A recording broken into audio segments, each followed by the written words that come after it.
Hi all. So a while ago on YouTube, I stumbled down a wormhole of small kitchen appliance reviews. As I was looking to buy an air fryer and perhaps maybe a pressure cooker, that's when I stumbled across one of the worst YouTube chefs of all time. His name is Jack Scalfani, as I like to call him, Jack Salmonella Scalfani. I watch video after video of him butcher, sometimes quite literally, recipes. Imagine driving slowly past a multi-car pileup on the interstate. That's my face as I watched him teach the internet how to make partially cooked meals of varying types and taking awful and unneeded shortcuts to recipes that are already quick to prepare. The absolute horror of Jack's lazy man chefing, air quote, techniques to my boyfriend Tom. And now, since we can't unsee it, we are opening your eyes to it as well. I'm Michelle, and I welcome you to join us for this horrific journey, better known as Pink Chicken and the Lazy Man. Welcome back to Pink Chicken and the Lazy Man. Pink Chicken and the Lazy Man. Hello, folks. Welcome back from the 5-month sabbatical, our tour of Asia, Africa, and the subcontinent. Pink Chicken and the Lazy Man return to you in glorious audio-only podcast form. Maybe not, because due to some impending YouTube copyright strikes by a certain Scalfani organization. 2, 3 under our belt now. I think we're at 2. In the grand total of things, I think we beat 2, and now we got 2 more. they had to go to copyright school, because if you don't know about having a YouTube channel, if you get a copyright strike against your channel, you have to attend what YouTube calls copyright school. So we did that, so that's at least 1. Then we got 2 more after that, copyright school to get rid of the first one. Then we had to figure out what we were doing for the second one, and there was a third one impending, which would have canceled our channel. Right. That was the first go-around. And we thought we were done with it at that point, because we backed him into the corner and he had to pursue legal action to continue, and he declined to do so, so they automatically reverse the strikes in those situations. You lose 2, 3 times. By the way, folks, in case this is your first time joining us, I'm Tom the Lazy Man. I'm Pink Chicken Michelle. And what we do here is we criticize the worst cook on YouTube. If you have ever turned on YouTube one night and saw something called McCormick's Shaken Bag Chicken and a large, corpulent man in an oversized shirt and an even bigger apron comes on your air in a neon fluorescent yellow hat or orange shirt. Yep. Yes. And he sounds like a 5-year-old you gave too many pixie sticks to. Eric Cartman is a good way to describe Yeah, it. pretty much. An anthropomorphized flesh and blood version of Eric Cartman spurting out online about making food, and you watch his technique. That is Cooking with Jack Scalfani, which is, for better or worse, the entire reason why Pink Chicken and the Lazy Man exist. We've been doing these live streams now for about a year. It's probably been a little bit longer for a year. Every Saturday at 2 p.m. we host a show called The Boys Club. Woo! I was waiting for Lazy Man to do it. I saw her wait for me, so I made her wait even longer. On YouTube. Roughly a 2-hour show where we go through the videos of the week and we watch some classic episodes and we critique, we take the audience feedback, we critique some of his episodes, we take suggestions from the audience. We have a classic watch-along party. We do have a Discord channel now. Nobody getting hurt, except for Jack's feelies. We hurt Jack right in the feelies. Right. Yes, he's created the content, but we have transformative work. We have our commentary that satirical commentary, easily protected under Section 107, the Fair Use Clause, widely regarded in law that if you are satirists, if you are comedians making fun of a public figure who puts themselves out there online or into the broadcast aether, if I have a certain body of knowledge that I wish to share with you, people are allowed to make public comment against that and say, no, this person really doesn't know what they're talking about. Look how pink his chicken is. Look at the blood pouring out of that supposedly cooked meat. Why is there 5 inches of seasoning sitting on top? You are allowed under the Fair Use Clause of the copyright to invite critique, and if you can do it in a funny manner, in a comedic way, you can bring satire to the table, all the more better. You're creating content based off of his content, totally allowed under the Copyright Act. Totally allowed under the Constitution of these great United States. And what do they say about the definition of insanity? It's repeating the same thing over and over again. I think you get it from eating too much raw chicken? Well, that. As long as you're eating keto, though. You gotta be eating keto. It has to be keto. Leaning keto. Leaning keto, you're right. Don't go whole keto. No. But, I mean, you're not gonna try to go whole hog keto in I don't know, say a Wendy's. I mean, they give you the bun. Right, you're not gonna throw the bun away. That'd be unchristian if you threw that bun away. You have to eat that bun for Jesus. Or, at least donate it to the homeless. You could do that too. Take one little bite. Little bite, see how it is. You have to taste it. Or, if you're listening to this podcast for the first time, ladies and gentlemen. You're gonna be confused as all hell. Right. This is worse than trying to read an X-Men comic in the late 80s when they didn't kill the first run of the comic until issue 680 something, even after Chris Claremont got done with it. You're like, oh wow, here's all these characters talking about villains they fought 20 years ago. There's just decades of backstory. So what we're saying is you have to listen to all of our episodes of the Pink Chicken and the Lazy Man podcast here on Podbean or wherever you listen to us. And catch up, folks. Catch up. Please like and subscribe as well. We appreciate new listeners. We appreciate... We have a YouTube channel. You can see some of we do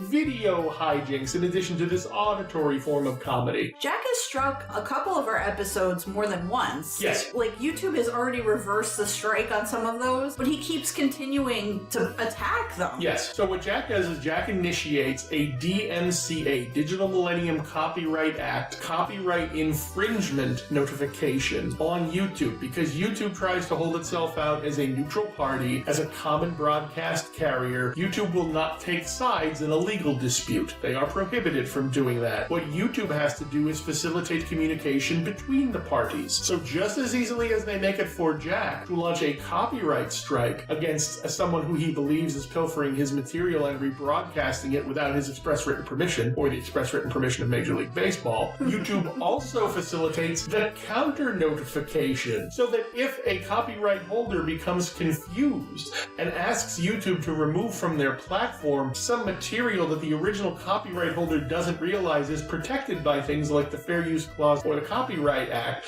YouTube can say, no, we have given the other party audience to allow them to speak what they believe is the truth in the form of a counter notification. And if the legal claims presented in the counter notification satisfy YouTube, YouTube is like, well, you let us know, they let us know. Both parties have informed we, the platform, we're done. But here's what we're not going to do. We can't take sides, so we can't strike you, Jack, and we can't strike them. We're just going to reset the thing. So what happens is the videos that get struck, all of that gets blown away. He keeps doing this. What he doesn't realize is YouTube is keeping track of this. I don't know, considering we're not even a monetized YouTube channel yet, if they really care that much, because he is. But eventually they have to start paying attention to the fact that he is actually violating the law by abusing the copyright system they've set up. Because that copyright strike system is like a placeholder.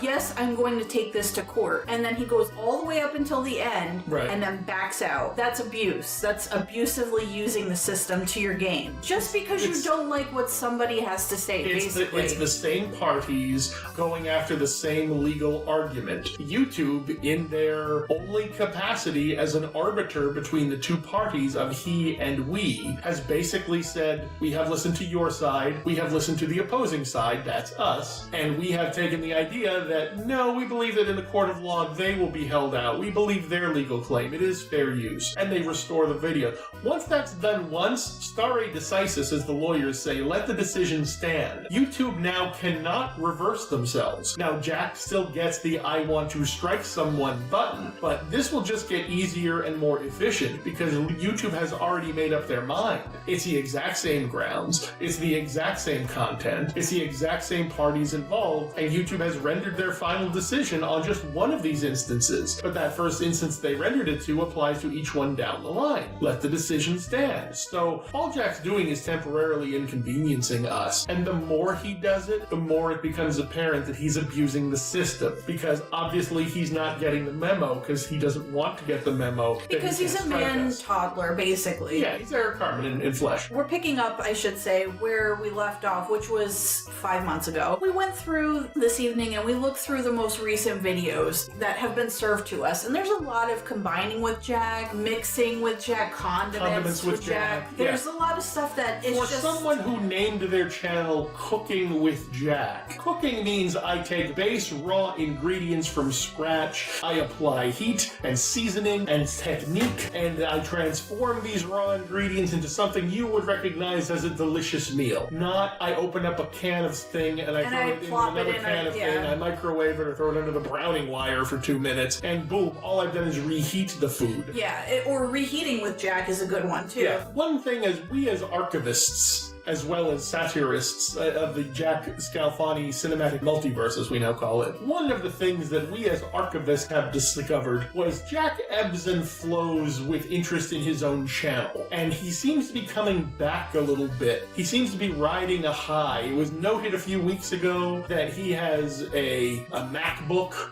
that he has got new editing equipment. M-A-C-K. Yes. As he spells it. He's got new editing equipment. So now this has spurred creativity in Jack that hasn't been there for a while. He's re-edited his intros for Cooking with Jack. He's re-edited his intro for the Jack on the Go show. Right, his channel where he reviews restaurants. So we're thinking, because of the time frame that those intros were recorded and the songs that are used, those properties might belong to one Glenn Scott Lacey, a musical score producer. If you look him up on IMDb, he's done some stuff for Power Rangers and some other Hollywood productions. Jack has changed the format of his shows by changing the introductions of the videos, which is significant. Notice in the new Cooking with Jack introduction, there has a silver ladle that now hangs alongside what we term as steam glove. And we did a little research to figure out, when did the ladle appear, not only in Jack's intro, but when did the ladle start appearing in the videos themselves? An episode that aired originally on April 26, 2022, called the Smokiest Wings. This is the first video in Jack's new intro series that not only featured the ladle in the pre-recorded intro package, but also in the video itself. And what we noticed is he's wearing the same clothes. Yeah. So because Jack shoots his episodes out of order, this video is significant because this is the video where he shot the intro, where he stands there with an empty bowl and an unused whisk and pretends to be making food. It's really sad but hilarious at the same time. Yes, but this episode, April 26, 2022, the Smokiest Wing, this is the video where he shot the introduction, and that's why we decided to do this one as our return to podcast note. Also, he's cooking in this one. A lot of the other ones are just combining, reheating. Without further ado, we are going to jump back into our control seats here, ladies and gentlemen. Allow us to dust off and fire up the old YouTubulators. We will invite you to join us. This is the Smokiest Wings episode, April 26, 2022. 3,928 views on it. 114 likes, and I have a theory on that. We think that he's buying likes. In a couple of these new intro videos, we've seen a lot more engagement than we've seen from his baseline views. The dislike button counts have been disabled, so we can't, as viewers of the video, tell how many dislikes there are. The only way you can tell is if you go into your YouTube back end, where you upload your videos and all. So we don't know for sure. Right. There Only are some content creators can see their dislikes. There are some plugins that you can try, but I don't know how accurate they are. But I'm sure that the dislike ratio to the like ratio is a lot greater. So without further ado, ladies and gentlemen, the moment you've all been waiting for, we, Pink Chicken and the Lazy Man, invite you to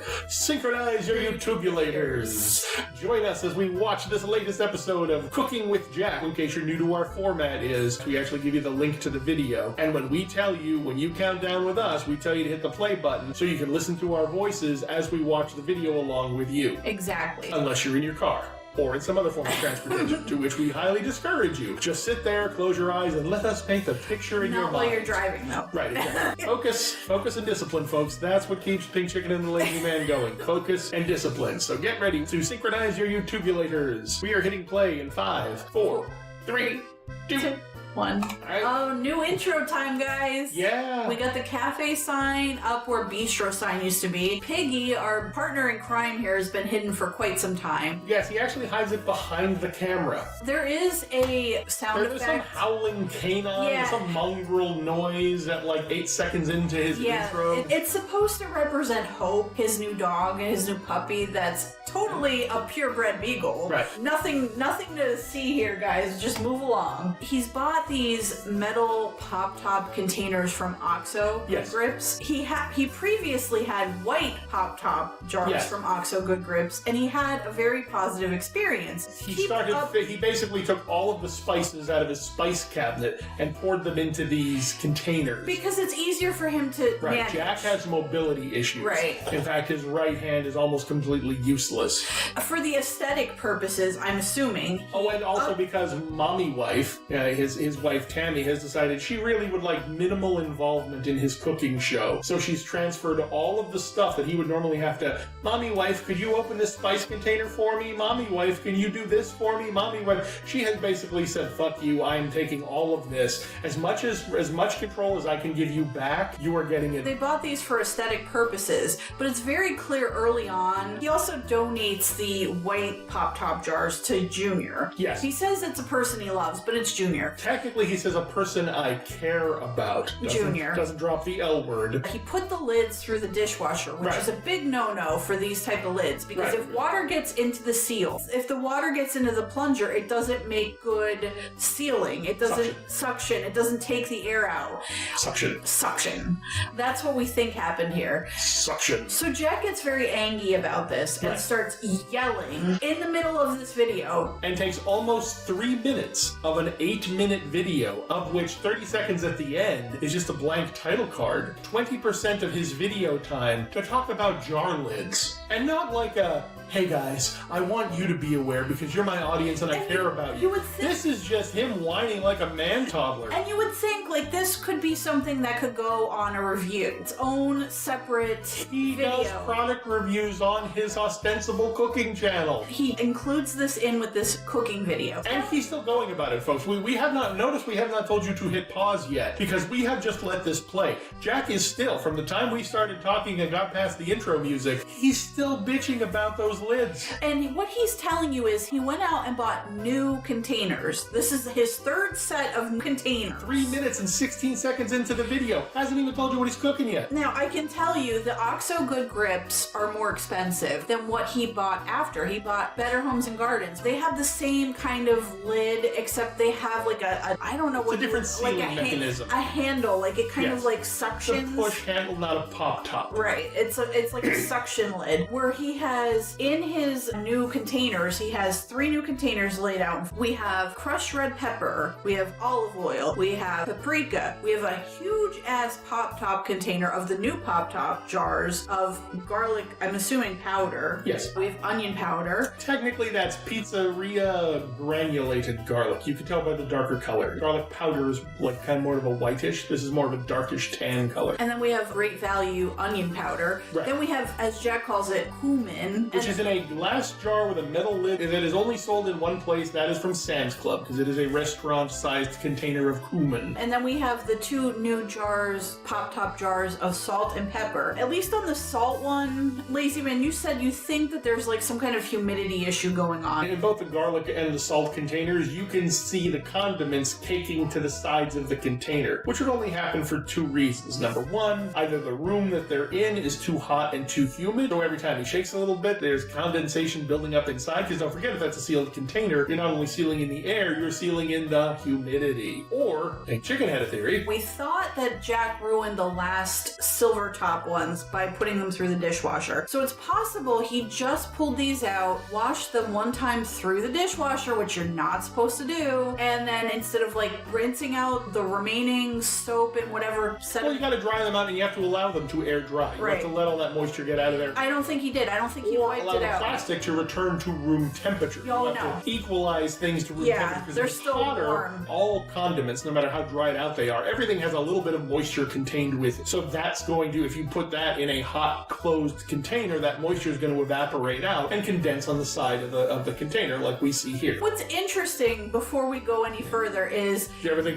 Chicken and the Lazy Man would be so scientific as to take you through a 5-minute explanation of condensation in condiment containers? Now you do. Why is he picking the garlic? And the garlic, by the way, is in a bigger container than the salt and the pepper, not the cumin or the paprika. Why doesn't he put them all in those containers if that's what he's doing? I'm just really confused by it. And we have our first actual Jack recipe inside of the video. I don't think he's ever done that before. 4 minutes and 29 seconds, a half-second fade in takes you to his recipe. There's some trickery going on here, because the recipe he displays, which is not a recipe because he doesn't give you proportions, doesn't tell you measurements, and at some point in the video he's going to mention the fact he's like, tablespoons, teaspoons, it's all the same. No, Jack, it's not. In fact, the ratio is 3 teaspoons to 1 tablespoon. You're wrong. You are, in fact, 300% wrong. Proportions matter. I guess this is supposed to be the recipe for the rub, although, like you said, he doesn't have proportions. And it's everything that we just ran through. The olive oil, cayenne pepper he has, but it's not. It's red pepper flakes that are ground. The smoked paprika, garlic, onion powder, salt, pepper, and cumin. There's a little bit of trickery going on with the titling here. Yeah, I was going to say that. On the recipe it says the best smoky wings. The title of the video, as Jack has it on his YouTube channel, is the Smokiest wings. But Jack in the video says Smokiest smoked wings, which we look is probably the name of the recipe he's ripping off here. Jack does not credit anybody with this recipe. This is another one of Jack claiming that the recipe came to him from above. This is divinely inspired. Jack realized he is a smoker, he likes smoked wings, and he's going to make them extra smoky. Lies. This recipe with all these spices and herbs and everything in it, you're essentially making taco seasoning. This is a taco season. Cumin, red pepper, garlic. Yeah, that's I think the only thing might be missing is oregano. Sometimes they put oregano in taco seasoning. Called Mexican oregano, but yeah, it's taco seasoning. It's essentially taco seasoning wings. I mean, it may be a little bit spicier depending on the amount of red pepper flakes or whatever that is. It's not cayenne pepper like he's telling you. No, if you read the jar closely enough, it's a jar of McCormick, and what it is ground red pepper flakes. So you have the crushed red pepper flakes that you typically put on pizza or to flavor Italian sauces. Jack buys this vile concoction where they grind that into powder. Capsaicin. Or you would use in some type of self-defense spray. You get the recipe, kind of. Then we cut to the next scene, which is the wings in the bowl, covered with the rub. Essentially, it's a rub. Essentially, you're oiling up the wings. You dump a little bit of olive oil on the wings. You coat the wings, and that allows the powdered seasoning ingredients to adhere. Now at this point is when Jack goes into his conspiracy theory about Buffalo Wild Wings ripping him off. Pause it for a second so we can talk about that. Pausing at 4 minutes and 57 seconds to discuss Jack's conspiracy theory. Because Jack pontificates, how come, guys, when I go to the supermarket and I buy wings, I get all the pieces of the wing?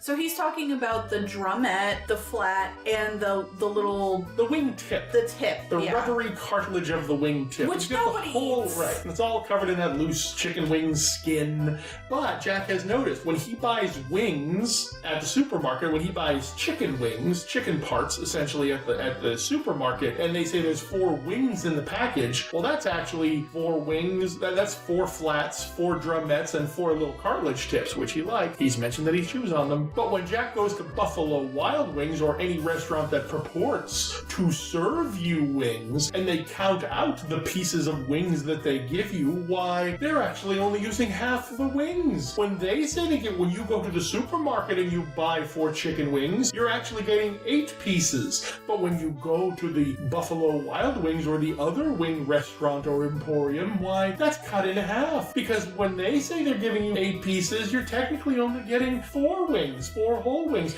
And they're even discarding the chewy, delicious cartilage tips. And you know Jack is all about quantity over quality. That's why he buys his spices from Sam's Club. It's a restaurant supply store. It's raining outside, which if you look outside while he's out in the garage, you don't really see it raining. No. It looks gloomy and overcast, but it might be drizzling. There's no drops hitting puddles. It's not a downpour. There's no rain hitting puddles. You're not going to melt. Right. So he takes out his grill, or maybe the grill was already out in the garage, or the smoker, the smoker. The Camp Chef brand smoker. Yes.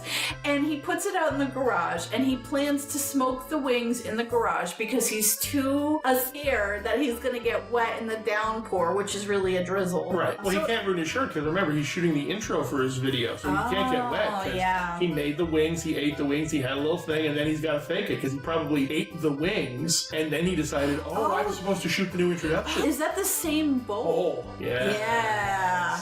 Okay. So. Okay. Yeah, that is a red bowl. Yeah. Now we come to the best part of the video, the intermediary 2.5 minutes of Jack giving us an impromptu tour of his garage. Which we've speculated about for months and months and months. Yeah. We assume that that's where all the bacon cookers end up, that's where all the defunct knife sets and pots and pan sets. One of the reasons people love Pink Chicken and the Lazy Man so much is Pink Chicken's exhaustive research into tallying how many product reviews Jack has done, how many bacon cookers, how many knife sets, how many pot sets, how many strainers does he go through. Pink Chicken keeps spreadsheets on this stuff, folks. I do. It's really sad. And she has often thought, she's put this down in the spreadsheet, and she's kind of in her head imagined the very end of the movie Raiders of the Lost Ark where the U.S. government secrets away the Ark of the Covenant in some forgotten warehouse. And you see the camera pull back, and there are just row upon aisle of wooden crates, and the audience is left to wonder, well, if they're hiding the Ark of the Covenant in some nondescript U.S. warehouse, what else are they hiding in there? That's what Pink Chicken has been envisioning. The Raiders of the Lost Ark warehouse that is Jack's basement full of used kitchen gadgetry crap. I think about shows like Rachel Ray, where she has a room and it has all of her cutting boards, and she has a TV show. Or I think about Laura in the Kitchen, when she showed us she has a little room off of her kitchen, and she keeps in certain kinds of dinnerware and serveware and things like that. So when she presents on camera, she has a variety of things to pick from. Not unlike the many formal rooms of the White House, where they keep the Lincoln china and the Jefferson china and the Washington. But that's a little bit more, that's a little upscale from what we're talking here. You think? Before we saw this video, this is like a real deep dive into his garage. We got a sneak peek of it a couple episodes prior on the Jack on the Go show. Mommy wife Tammy was in the garage, and there was a snake in the garage. Yes. And she was flipping out about the snake, and we saw a little corner of the garage, and we saw a pallet, and it had ramen noodles. Bulk foods on it. Yeah. Things that we initially thought that Jack maybe has given into a doomsday prepper phase, because we saw tinned chicken and tuna, we saw giant containers of soup, a peanut butter, of chunky soup, toilet paper, and we thought Jack was hoarding doomsday supplies. Nope, turns out he's just a regular Sam's Club member. My thought here too, going back to that other video where the snake was in the garage, it was only a garter snake, which are harmless. But where there's snakes, there could be other pests. And there's certainly enough food in this goddamn garage. There's certainly enough food in here for rodents to thrive, for bugs to thrive. We paused the video at 5 minutes and 5 seconds. We're hitting play again, because now Jack, first he tilts up and shows us that it's not raining out anymore, but he is still smoking the wings. But then Jack pans left and we see the interior of the Scalfani garage. There's quite a bit to look at. And it's very busy because it's not very organized. Lazy Man, you said you counted by your own internal machinations. And shopping and being a Sam's Club card holder for a number of years, there's at least... I have been a proud Sam's Club member since 2007, as their point of sale system always tells me. There's at least a dozen, if not, I mean, between just a cursory glance. Between a dozen and a dozen and a half items can be identified at time index 5 minutes and 39 seconds. Right in this frame at 5:39, in that frame alone, you can pick out at least 12 up to 18 items that you could go to Sam's Club right now and buy. Starting from left to right, there's a blue and black collapsible tote on the floor. That's $9.98 at your typical Sam's Club, except when they put it on special and the kids are going back to school, they drop that to $8. Above that, you have a 5-tier metal storage rack. That's typically available in the aisle where you sell the sketchy furniture at Sam's Club on that metal storage rack. Yes, there's energy drink. There's Deer Park water. There's Coke. All proud Sam's Club vendors. There's some kind of mop there, cedar mop. Oh yeah, that cedar mop, the little spinny mop that Sam's Club has been trying to sell for years now. The water filtration thing on the wall, probably the wrong size for his household's gallon usage. That comes from Sam's Club. Those weird little look like folding tables on the back underneath the white styrofoam cooler and the green tote, which is not a Sam's Club buy. But those 5 or 6 little things you see there, people don't know this except for good Sam's Club shoppers. Those aren't tiny folding tables. Those are folding benches for your folding table. I know this because I bought one time at Sam's Club and the leg was broken and I had to return it, and I was sad because when you have a small apartment and you're trying to fit a bunch of people in there for a party or a theater rehearsal reading, those little Sam's Club benches come in quite handy. That's what those are. So when Jack has his summer picnics or junior's graduation party, you break out the Sam's Club folding benches. And you said the bankers boxes. Oh yes. We saw the toilet paper. We saw the obvious food items. There's a PA speaker hanging out on the right. That hand truck is not the official hand truck they sell at Sam's Club. I know because I own the official Sam's Club folding truck. Yeah. There's a lot of stuff here that you can tell they go to Sam's Club a lot. Yes. Almost to the exclusion of other stores. We also get to see Jack's supply of sauces and seasonings that have been sitting on a shelf here. There's a giant roll of bubble wrap and that big cooler, that igloo cooler, that fake Yeti cooler, also Sam's Club. Now the camera's going to spin to the right, so you see near the mouth of the garage. Yeah, so we're going back to where he has the smoker set up. You can see that he has cases upon cases of his worst sauce you'll ever taste. It looks like he's got the Jamaican jerk one. I can't tell what the red one is. That might just be the That might be the, well, I know there's a barbecue sauce and a hot barbecue sauce or a hot teriyaki. Because there's a white one in the back, but he also has the seasonings in here. Yeah, those boxes say Doug Jeffords Spice Company. So if you go to DougJeffords.com, you'll find out 2 things. Number 1, they're in Tennessee, about 10 miles from where Jack lived, and they have a white labeling program, which means they will formulate and bottle a spice blend for you and put your label on it. They will make the spice blend, they will put it in the packaging, they will package it, they will put the labels on the bottles, they will ship them for you. And then we have the best barbecue sauce you'll ever taste, which we did track down to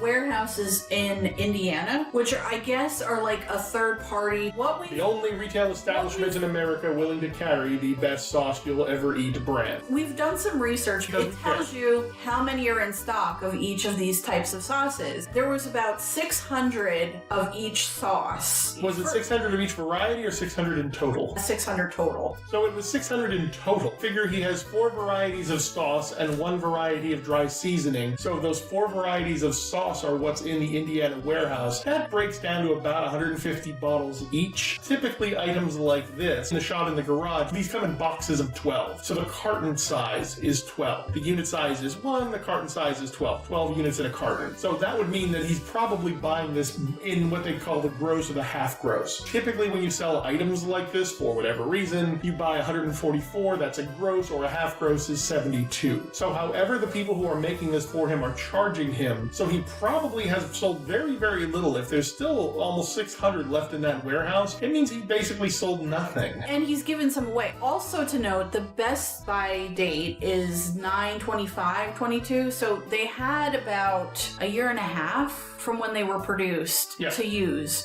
I mean, I guess you can probably use them after the best by date, but it's going to change the properties of them, especially the ones that are in Jack's garage, because it's not temperature controlled. One of the reasons you pay to warehouse stuff is, they keep the bugs off them, they keep the lights on, and they keep it at an even temperature. Here, what Jack is showing us in his videos, and he's trying to show us these smoky smoke wings he's making. Strokey smoke wings. Yeah. What he's actually showing you is if you buy any of these sauces, if you order them directly from his website, if you don't buy them through the retail channel, Jack is not temperature controlling the storage of his own food products, which we've looked up. We've done a little investigation as to, can you do that under Tennessee food laws? Can you keep stuff in a non-climate controlled condition? The jury's actually a little out on that one. We're still doing research on that. So anyway, that's a little bit of that's the deep cuts of Jack's logistical nightmare of his sauce business. That ostensibly Jack, one of the things we also take apart with Jack is not only his lack of any kind of cooking technique or skill, but also his many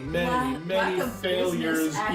His failures of any kind of business sense, acumen, or sechem, as they would call it. He's not a good businessman. He's not a good salesperson. He's not a good parent. He's not a good dog owner. He's not a good at anything. He's the talent, lazy man. Yes. He's the talent. One truth that Jack has always maintained about his show is he always says, I'm Jack Scalfani from the Cooking with Jack show. He introduces himself as basically the on-air talent. He doesn't know that. Jack has no professional experience in any of this. He's never been a professional chef. He's never been a professional television host. He's just a guy who sat there on television, watched people do it. When the miracle that is YouTube came around, he jumped on it before anybody else did because he really wasn't doing anything else at the time. Didn't really have a sustained career. He was holding out for a management position. Exactly. So Jack jumped on that bandwagon, and Jack introduces himself to you as, I'm Jack Scalfani of the Cooking with Jack show. Well, Jack, that means you have nothing to do with what else goes on in the show. That you just show up, they give you a paycheck, and you talk into the camera. Yeah, you're just a talking head. That's it. That's your only contribution to the enterprise. Read the cue cards. Which, considering this is filmed in your home residential kitchen, and you're trying to sell a sauce business out of the garage where you cook your wings and store your Sam's Club peanut butter, and you're not that involved in this enterprise, whew, buddy, good luck. Now, the wings, admittedly, don't look terrible. One of the saving graces of smoking chicken is very hard to burn the chicken because you're only at 250 degrees. They look like they're done. They look pretty decent, but he doesn't seem to enjoy them. Is Jock Bong at 6 minutes and 18 seconds, if your viewers know what that is. He doesn't seem to enjoy them. He looks up, he looks off to the right, he stares off into the distance like, oh, there's something wrong with these. And he's like, he kind of makes a little face as he's like looking at it. He's not mooing like he usually does. He's a little bit upset at this because as he said at the beginning of the video, he only has 12 wing parts to eat, and he has to save at least half of these to feed mommy wife when she comes home from work in 10 minutes. Yeah. Jack can't have his usual secret eating in the closet glee here. He has to share this little bit of food that mommy wife left him to cook. Which brings me to a point. Do you think, because, Jack is kind of disabled, let's be honest. He can't walk. He has 2 bum legs. Right. He's got a non-functioning arm. He's had surgery on 2 ankles. His right hand is completely dead because of an ischematic episode. And the diabetes and every other thing. How did he get a smoker from his back deck out to the garage, which is on the back deck is obviously on the back side of the house, and the garage is facing out to the street? Well, my theory is that smoker was in the garage anyway. You don't think he dragged it across the yard? No, I don't think he has the ability to do that. Why would he start these so late in the day if he was going to secret eat them? Maybe it took him all day to get that smoker out there. We've been noticing Jack's pattern with these. He always seems to be especially in the new title intro era of Jack. He's rushing to get these videos done. So basically, Jack is just sitting home, spurting out on social media, parenting up a storm. Then it gets to be about 3 o'clock in the afternoon after his little, eat whatever he eats for lunch and nap. Then Jack wakes up about 3:30, 3:45, and realizes, oh shit, I didn't make any video content. That's what mommy wife is allowing me to stay home to do. And she wants dinner because, obviously having a cooked dinner is a side effect of doing a cooking show in your own kitchen. So she's expecting food, and she's expecting him to contribute to the household revenue. And I think it's becoming a boiling point now with the dog, because the dog is adding a whole new dynamic. It's like they have another child living with them. One that shits on the floor. Like Jack does. Sometimes. Chews on stuff they're not supposed to. Like Jack does. Has to go outside every couple minutes. Like Jack does. Is always crying for attention. Like Jack does. Yeah. And is getting sad because now there's a new baby in the house that's taking all of the attention of mommy wife. Yeah. And rather than giving the attention to man-toddler Jack, she's yelling at man-toddler Jack, why aren't you taking care of the baby more? Yes. I used to be the baby mommy wife. You used to take care of me and drive me for the mini tacos. So we're finishing up the video here. Now, the video is 8 minutes and 8 seconds long, but we're going to tune out, just like you will, folks, after about the 7-minute and 20-second mark, because Jack tunes out. He takes a couple more Jock Bong bites of the one wing that he decided to gnaw on. He tells you how good it is. Then he starts going on about how good these videos are going to be, guys. It's going to be the best series ever. New hats. New bags. New tote bags. New stuff to try. Right, new product reviews. Yeah. And then Title card. 7 minutes and 23 seconds. Nearly 60 seconds. You could tell that either Jack made this for himself and still doesn't understand how the title card works, or he doesn't care anymore and he's just padding out the runtime, because there's 50 to 53 seconds of just blank tile background. So yeah, it's a bathroom. Jack has created this cute little bit of Bitmoji art, which is a bathroom tile wall. Copyrighted Bitmoji art. You're not supposed to use it for commercial purposes. Exactly, or any kind of shirts or merchandise or any of that type of stuff. Well, one could argue that, if you're only putting it up on YouTube, what could it really hurt? Because it's just digital art, it's being consumed, there's already some other revenue stream going on there. But remember, we just saw Jack is hawking sauce out of his garage. So Jack is using this YouTube channel as content marketing for manufactured product that he's selling. Bad enough. But those custom printed shirts he's selling also feature the Bitmoji, and that is expressly prohibited by Bitmoji's terms and conditions. Also, the clock, the little beagle, which,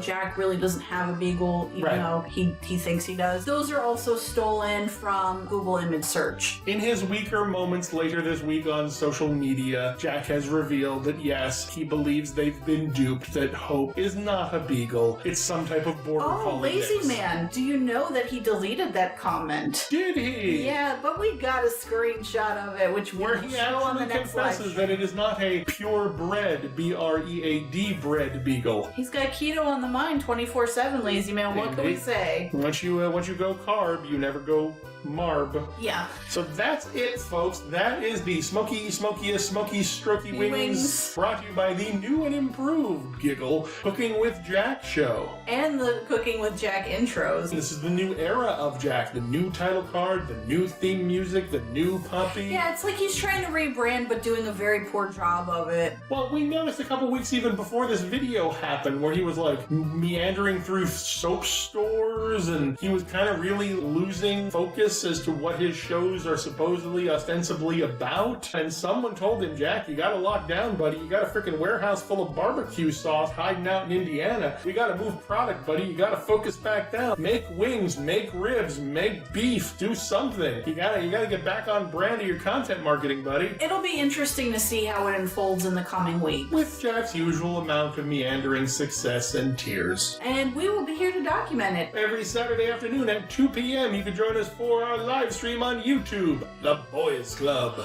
Woo! And we got one once. With less copyright strikes. So we hope. We will fight to the last man over that. And we have a prevailing legal argument, so we will win. But that's all that we have for you this time, folks. Thanks for joining us on our welcome back episode of Pink